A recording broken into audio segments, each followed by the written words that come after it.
Today we're talking about a movie called Mary Had a Little Lamb. Let's go. I hate my job. I just want to fish. It opens with a woman singing Mary Had a Little Lamb, which is thematically relevant because it's the name of the movie.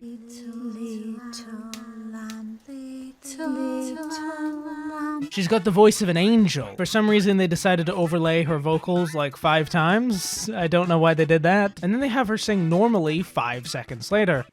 Mary had a little lamb. So I guess it was supposed to be scary. I guess if you're scared of middle-aged women singing, this is the movie for you. Unfortunately, I'm just scared of women. No age in particular, just full stop women. Time for dinner. Wonder what's for dinner. It's a pretty bog-standard horror movie opening. You know, a not entirely relevant horror sequence. They're generally a good tone setter. I spoke about that in my Five Nights at Freddy's video. The one in this movie is fine. A girl's being kidnapped by a lady who wants her to join her family. She doesn't want to join our family, stupid girl. There is one problem, and it's one that persists throughout the whole movie. Most of the characters are British. You should be sorting out the socials, not dragging random people in from the streets to shag. A little bit of a shag, a little bit of a shagging with my cup of tea. A little, would you like a little shag? Oh, fucking hell. It doesn't surprise me that it's set in Britain. No other landmass has weather or landscapes quite this shit. The forest looks like some fucking Snow White and the Seven Dwarfs type shit. It's a scary looking fucking forest. And you'd assume they had to color correct the film to make it look like that. But no, Britain just does that. Birmingham is a fucking shithole! The title plays, but don't worry folks, the intro is not over yet. This is Mary, she's one of the titular characters. What shocked me the most is that the actress isn't half bad. You be quiet now, you hear? It's a rule that children should be seen and not heard. But there's also a part of me that wonders if she's acting at all. Sit up straight at the dinner table. You just can't get that kind of rage out of an actor. I don't bite. There must be so much preparation, months of work. That's my boy, quick as a whip. Then they introduced the lamb. Now his face is hidden right now, but don't let that trick you. They're not trying to make it a twist when he finally shows his face. Or mask in this case, because they only hide his face like half the time. That's right, guys. I actually found Sean the sheep. Guys, Sean just like disappeared. Oh, there's a car right there. So the person who directed this knew that horror movies sometimes hide their villains until a grand reveal or creepy shot, but didn't know why they do that? Or maybe they just didn't know how to frame the shot correctly, which is equally possible. The lamb is huge. He does sell that whole slasher villain vibe, and he's got some good physical acting here and there. It's another solid performance from the villains. You know, I'm glad they didn't have this actor choke this guy out for real, but he maybe could have put both of his hands on his neck to make it look a little more convincing. And then the lamb starts cutting him up. His right arm just comes off, bone and all. Literally one swing to cut through the bone. And of course, plot twist of the century, while this is all happening, it turns out this girl wasn't even tied up, so she just runs away. What follows is a chase, and it's really dog shit. The first thing they do is totally mix up the space. A little bit of a filmmaking tip from not a professional filmmaker, but as one comment called me, an armchair movie expert. Fuck you too, by the way. If a character runs to the right of the screen, don't have the character chasing them approach from the right as well, because it totally takes out all of the kinetic energy required to make a chase scene interesting and more importantly coherent, and throws it out the window into a meat grinder. Good writing is when you have elaborate metaphors. Then she gets choked out in the dark. Just looks really bad. Forget about a key light. They should have gotten a light. Maybe I should just get ChatGPT to write my joke. Come up with a joke about a dark scene in a film where you can't see somebody getting killed. Sure, here's a dark humor joke for you. Why did the killer in the horror film bring a flashlight? Because he wanted to make sure his victim wouldn't see it coming. But he still managed to leave the audience in the dark. There are people who think this shit will revolutionize creativity.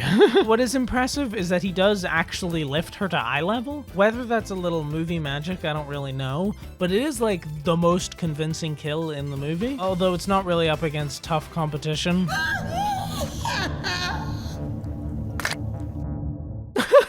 So that's the intro to Mary Had a Little Lamb. It's not that bad, I guess. I've seen better, but it's really hard to go wrong in a horror movie opening, unless of course you're bad at writing movies. Sorry, I shouldn't be talking about controversial videos. That's actually why this video exists. After making my video on Carry On, I was effectively told to shut up and enjoy the movie. Frankly, I should have learned my lesson from the Five Nights at Freddy's video, that people really want to defend their right to watch films that don't engage with them on any level, emotionally, artistically, or God forbid, politically, but are able to distract them just long enough to think that its mind-numbing meaninglessness constitutes being a good movie because it wasn't offensive to their sensibilities. Just so you know, every time someone dislikes one of those videos, I hate those movies more. Fuck you. So what's the solution? Just make fun of a movie that nobody is going to defend. If there's any Mary Had a Little Lamb shooters in the audience, don't watch this video. Please get the fuck out of here now.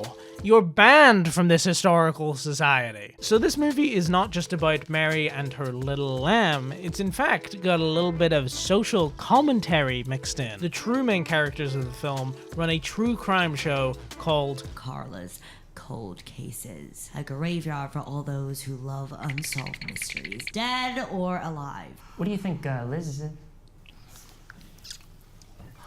He's very sexy. You know, Matt's actually looking for a job, and I figured he's really good at coming up with tags and slogans, yeah? I mean, you got hashtag Carl's Cold Cases is the shit. Your mental illness might not be real. and it's fallen on hard times. Socials haven't been updated in months. Hashtag Get a real job. They're a group of podcasters. No, wait, no. A radio show crew. And we're off the air. You guys are live on the air? No wonder you guys are hemorrhaging money. Who the fuck listens to radio? Generally, radio is supposed to be pretty digestible. Like, if you tune into a radio show, the worst you could be is halfway through a 5-minute interview. Not like halfway through an hour-long, very complicated recounting of a murder case. On November 9th, Benedict was hanged. Also, he was executed? Then it's not a fucking cold case. That's not how it works. Molly's body may have lain undiscovered where Benedict had dragged it into the woods if it wasn't for Anne Margaret's psychic vision. And the body was discovered? What kind of cold case are we talking about here? They're also filming a radio show in a big fucking echoey room instead of, you know, a recording studio where you're supposed to record audio. That show must sound awful. As I mentioned, the show has fallen on hard times. You wanted to see me, Pete?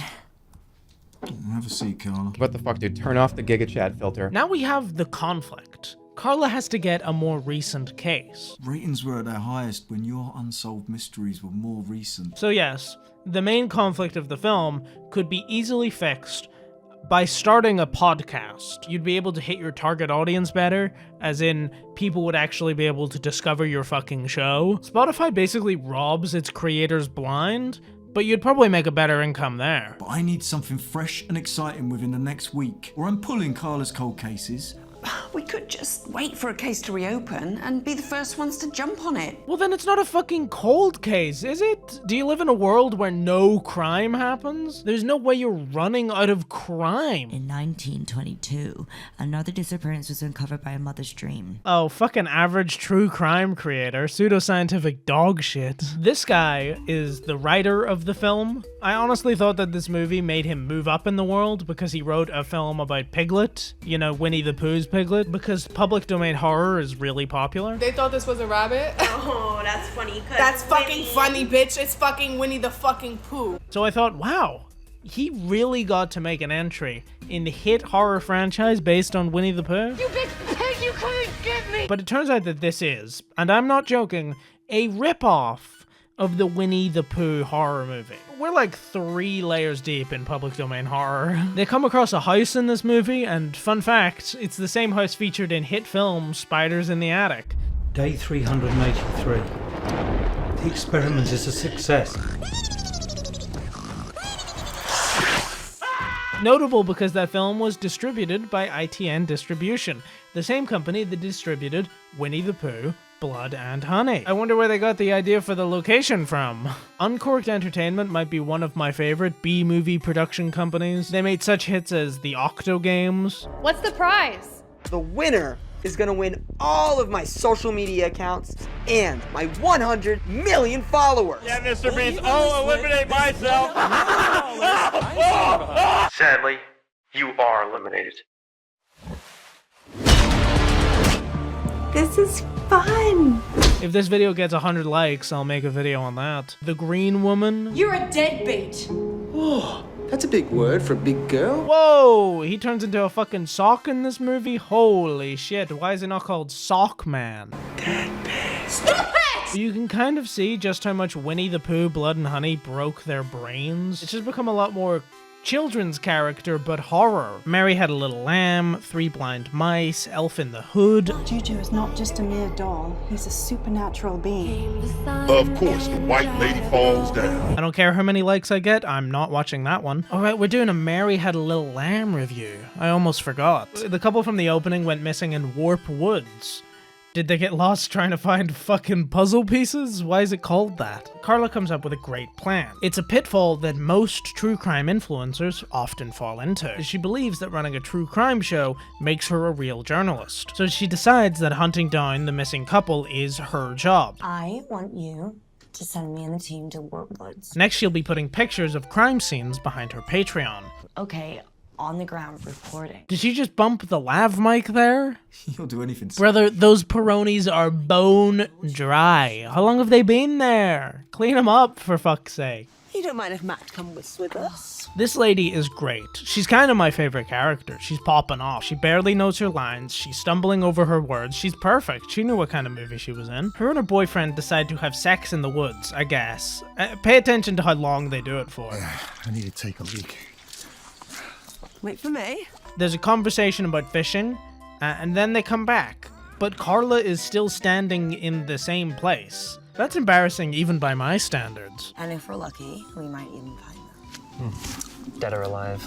Ray. Shut the fuck up, Ray. I only like talking about death when it comes to directly profiting off of real people's personal tragedies. And we're supposedly taking the same steps that those two took, but I have no idea. You know where they went. Am I the one that doesn't know what a cold case is? You hit the lav mic again, by the way, Carla.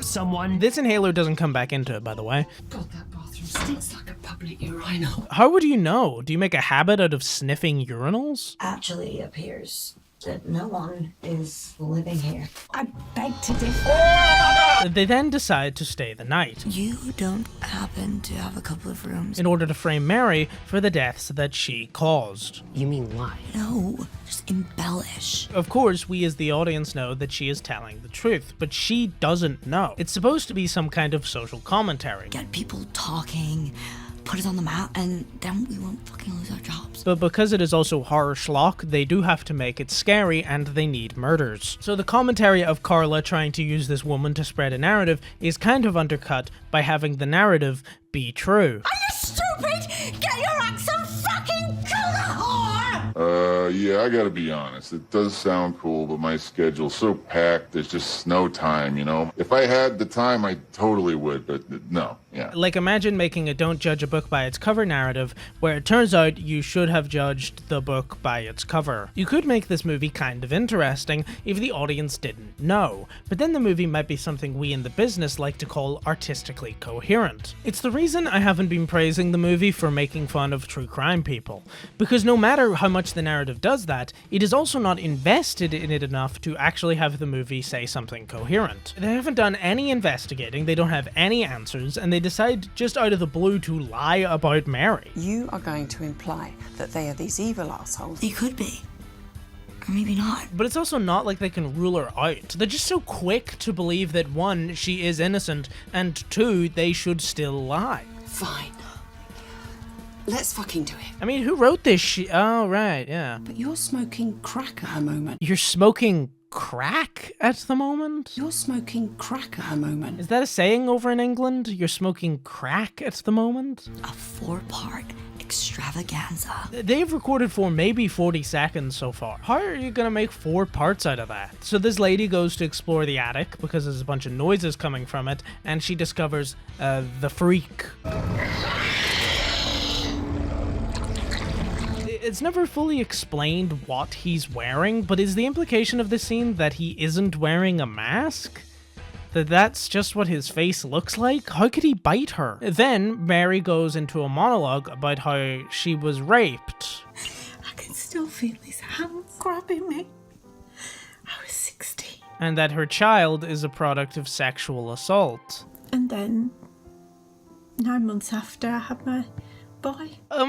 So this movie isn't very funny anymore. I'll keep going, but it gets severely less funny after this point. So Mary discovered that the freak escaped. Oh, I shouldn't be calling him the freak, should I? It's still a slasher movie, so we gotta have a makeout sesh, and then you've gotta have it interrupted by the monster. I just heard something outside. What if it's that man? Man. Yeah, her son. I'll do it with somebody watching. You can't do it with someone watching? Sneeko would hate this movie.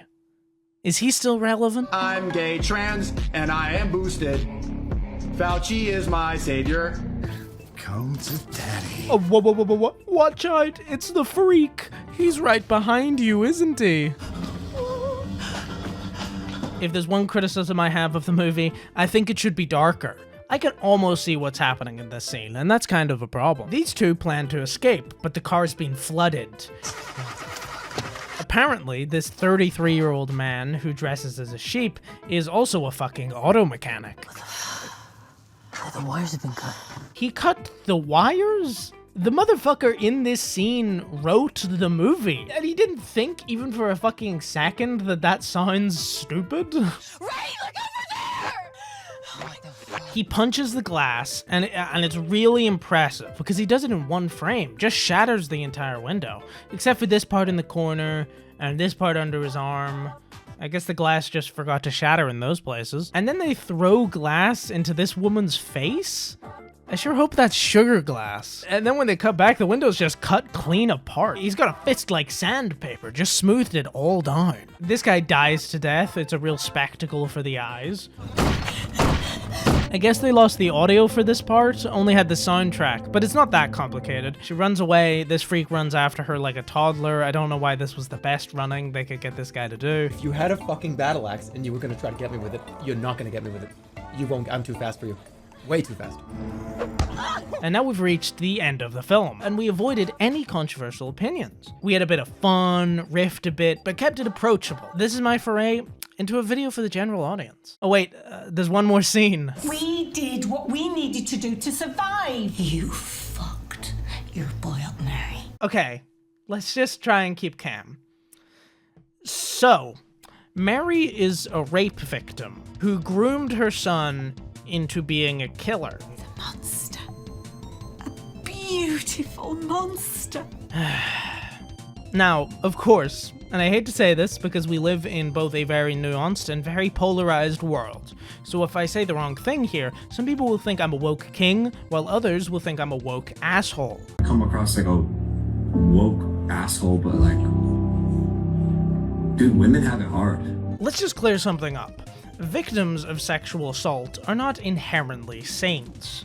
Having something like that, a horrifying experience, happen to a person does not suddenly absolve wrongdoing. In fact, that's a pretty harmful attitude that implies there is some kind of benefit to an act like that, which there really isn't. But this is horseshit, right? Not to presume too much, but this guy doesn't even know what a fucking cold case is, and he suddenly thinks he can speak on the topic of sexual assault? Don't get me wrong, I don't know jack shit about it either, but I'm not writing a fucking movie about it. Murder in film can be fun. You know, not always, sometimes murder can be really sad, but generally it is fun, especially in slasher films. You know, slasher villains don't exist. Serial killers barely exist. What isn't fun is sexual assault. The reason that it isn't fun is because it is something that actually happens to human beings, and shockingly frequently. So that's why you don't end your dogshit horror B-movie about Mary had a little fucking lamb with a true crime podcaster shouting at a rape victim about how she's the real problem. Why couldn't you just love him for who he was at the start? Why couldn't you love love your child that was a product of sexual assault for who he was. What did something incredibly traumatizing happen to you? Mary had a little lamb? Mary was a little bitch is more like it. Carla is the bad guy, even though Mary and her son are murderers. And this is because Mary doesn't exist, at least not in any meaningful capacity. Carla, on the other hand, a true crime reporter who decides to make up facts to push a narrative, does exist in real life. True crime is a genre that is incredibly mainstream, that is filled with pseudoscience, lying, and disrespect towards victims of actual tragedies. So the movie ends with the villain getting away. She was the only one who actually deserved to die. Also, this is a character in a film, so I can say she deserved to die. She's not real. I'm not wishing death upon this actual actress. She's not a real person. Carla isn't a real person. If maybe Mary actually being a killer was a twist, then the movie might get away with it. But it runs on dramatic irony so intense that any kind of artistic coherence is totally destroyed in the pursuit of... You know what? This is a waste of time. I hope that the next time I choose a movie, it doesn't annoy me this badly. Okay, we're actually gonna get away from the controversial takes and back to the angry review show. Mary had a little lamb. I wish Mary had a little screenwriting experience, because this movie's script sucks mega sheep dick. 2 out of 10. Don't watch the original videos in this series. They really suck because I didn't know how to pace videos. Goodbye.